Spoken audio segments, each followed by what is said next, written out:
Welcome to the Stetzer Church Leaders Podcast. Conversations with today's top ministry leaders to help you lead better every day. And now, podcasting from the Wheaton College Billy Graham Center in Chicagoland, here are your hosts, Ed Stetzer and Daniel Yang.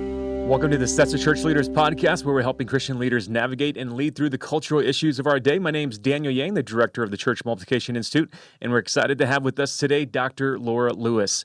Laura has served as the executive director of Pregnancy Care Canada since May 2016.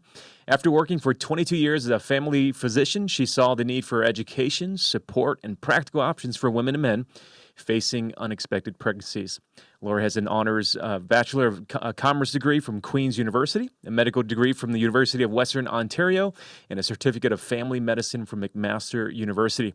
But before we hear from Laura, let's go to Ed Stetzer, editor-in-chief of Outreach Magazine and the executive director of the Wheaton College Billy Graham Center. You know, we can actually, I was going to make a Canada reference, is like, because my daughter's in Toronto, That's right. and then, but I couldn't dismiss you as a non-Canadian because you lived there. Spent time there. You spent there, planted a church in Toronto and more. So, and so I was recently in Toronto and had dinner with a group of Christian leaders. Laura and I had the privilege to meet her there and get to know one another, and excited to have this conversation because obviously people are talking a lot about abortion, about pro-life causes. And one of the things I don't want to get missed in this conversation, we want to serve church leaders with, is what are ways that you can get engaged and involved? And so that's what we're going to talk about primarily today. Let me start with asking some questions of Laura. Laura, you worked as a family physician for 22 years, saw many young women who were dealing with unplanned pregnancies. Tell us about what you learned from that experience and what needs did you see that weren't being met? Give us some of the background. Yeah, so it's my pleasure to be on the podcast today and to talk about this. And certainly working as a family doctor, and really my perspective changed partway through, but I did connect with many young women who were dealing with an unplanned pregnancy, and they were trying to navigate through the fear, the circumstances, the pressures. And honestly, once I realized some of the greater challenges that they were dealing with, I recognized that I didn't have the insight to really help them that well. I didn't have the time to serve them as well as I needed to, and I didn't have the resources to walk with them through their decision-making process. So as a result, I ended up helping to establish a local pregnancy care center where women could go and really get accurate information about all of their pregnancy options and have people who had the time and the compassion and the interest to walk with them as they made their own pregnancy decision, because really every decision before them was a life-impacting one. I think a lot of our listeners know women who have gone through procedures, and on the other side of it, they had a change of mind, like they wouldn't do it again. And I wonder, Laura, if you have encountered women who would like to share their stories, especially in church settings, about their decision-making and maybe how their renewed thinking has changed. And do you feel that the church can be a safe place for women to share those stories? Well, I think it should be, and I think it can be, and I think at times the church is. But I think to begin with, it is important to understand the prevalence of abortion.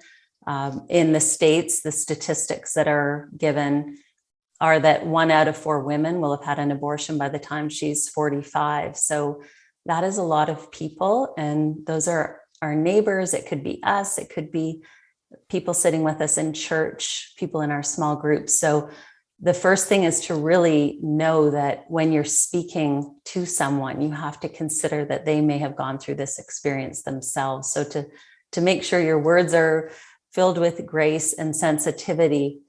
There's a study that I know that you're very aware of because Lifeway was involved in this study with CareNet in 2015. And it asked 1,000 women who were attending church at the time of their pregnancy termination about some of the ways that they felt and whether the church felt safe. And 3 out of 4 women weren't sure or didn't believe that a pastor's teaching on forgiveness applied to terminated pregnancies. And over half of the women who had an abortion didn't believe that it was safe to talk with their local pastor about abortion. And half of them said no one in their church knew about their abortion.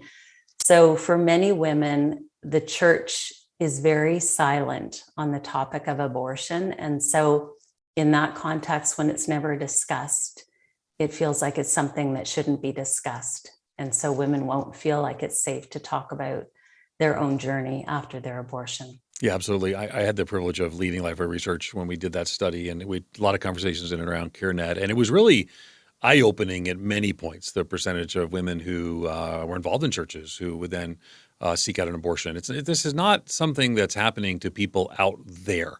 And I think part of the challenge is that even when it comes to sometimes preaching and teaching, pastors, church leaders can sometimes sound like they're talking about an issue out there when, no, this is very much a conversation that we need to have in here. So let's talk a little bit about that, because what happens when churches are silent about abortion, and how have you seen churches address abortion in the way that's alienating to people, and have you seen churches do it well? So talk about silence, sometimes badly, sometimes well, and help us walk through that. I think it is important that churches talk about abortion from the pulpit as they would talk about any other human challenge that goes on in our society and in our culture. And so it has to be spoken about with both truth and compassion in order to create a safe space. If we do just remain silent on the topic, it won't feel safe, as I mentioned already. So it is important first to understand why women might end up having abortions. And it is in here. It is very relevant to inside the church. So many women might fear that they're not financially ready or emotionally prepared. They might not be happy with the partner they're with, or they might feel ashamed to be pregnant.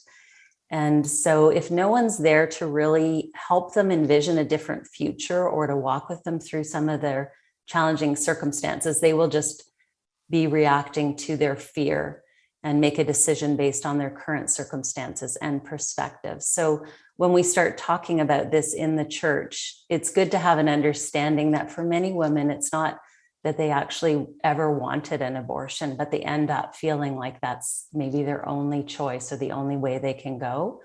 And so the tone of the conversation, if we want people's hearts to be open to the revelation of the value of life and the healing power of Jesus Christ, it has to be with grace, with mercy. And as we hear in 1 Corinthians 13:1, if I speak in the tongues of men or angels, but do not have love, I'm like a resounding gong or a clanging cymbal. And today there are a lot of clanging cymbals surrounding this topic. So I pray that we will not be part of the noise. Then in addition, I do feel it's important to underscore what God says in his word about each life and what he says about forgiveness. For example, Psalm 127:3, children are a gift from the Lord. They are a reward from him. And Psalm 139 underscores that each life is known by God and conceived by him. And many of you will be very familiar with this, but it's so true that he created our inmost being, that he knit us together in our mother's wombs, and that we are fearfully and wonderfully made. And so these words are true for each life.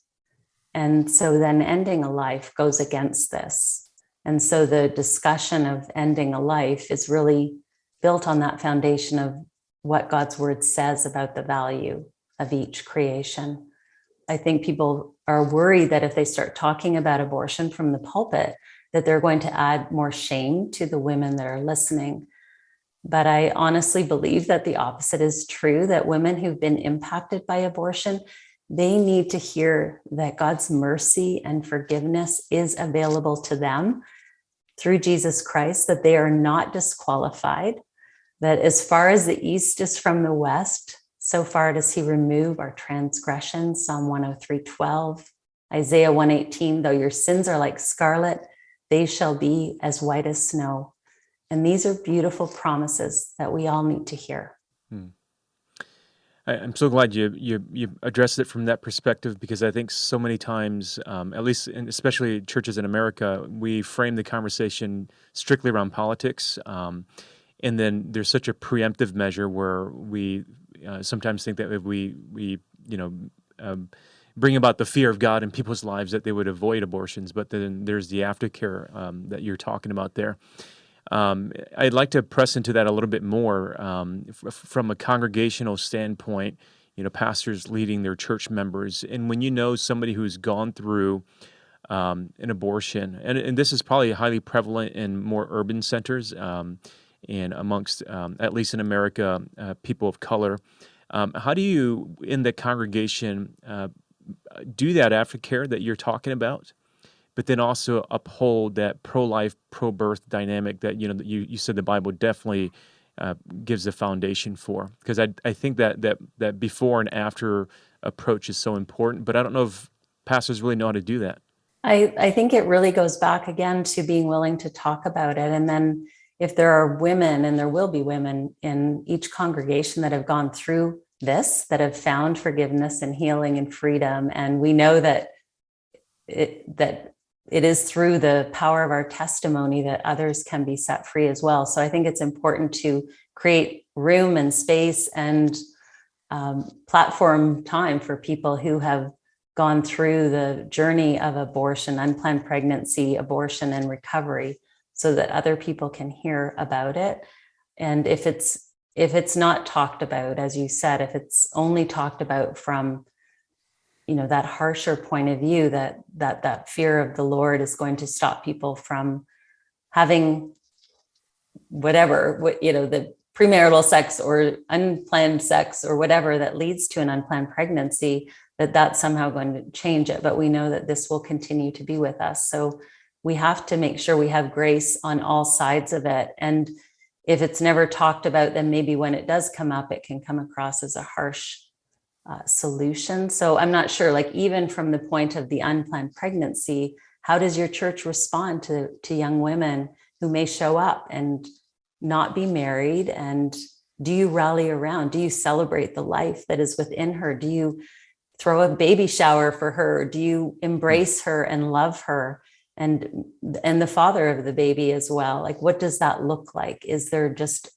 harsh judgments that are thrown at them? And I think sometimes people in the church can feel like if they celebrate, they're putting a stamp of approval on something. And I think that's not true. So I'm not sure if I've answered your question specifically, but those are some of my thoughts. Those are good thoughts. So let's talk a little bit about how we can actually encourage pastors and church leaders to talk about these issues. We have in the U.S., we have Sanctity of Life Sunday, been around for decades, and now moving forward. I mean, that's not the same timing and not the same legal issues in Canada, and it's also too it's different in Illinois than it is in Georgia here. How would you encourage, and in what rhythm, in what way would you encourage pastors and leaders to teach and speak in and around issues of life? Help us think through that. Well, I do think that these are challenging conversations, but again, we live in a fallen world. We're broken people. We all have regrets in our life. We all have done things that we wish we could change, and we've all needed the forgiveness and mercy of Jesus Christ. So including the issues that surround abortion in that context, where perhaps a pastor might be more comfortable talking about addictions or talking about pornography or infidelity, whatever it is, that if the pastor considers, how can I include the topic of abortion in that type of context where it is part of living in a broken world, and where there are people who will make choices that they will regret, but actually not everyone regrets their choice to have an abortion. So again, it's not something that we can necessarily impose on people.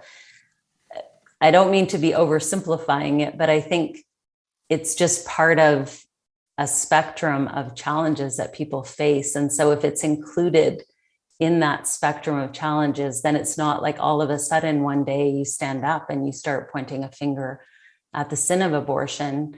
You're talking about the brokenness of humankind in general, as you share about the gospel of hope that is what we're promised through Jesus Christ. He came to give us life and life more abundantly.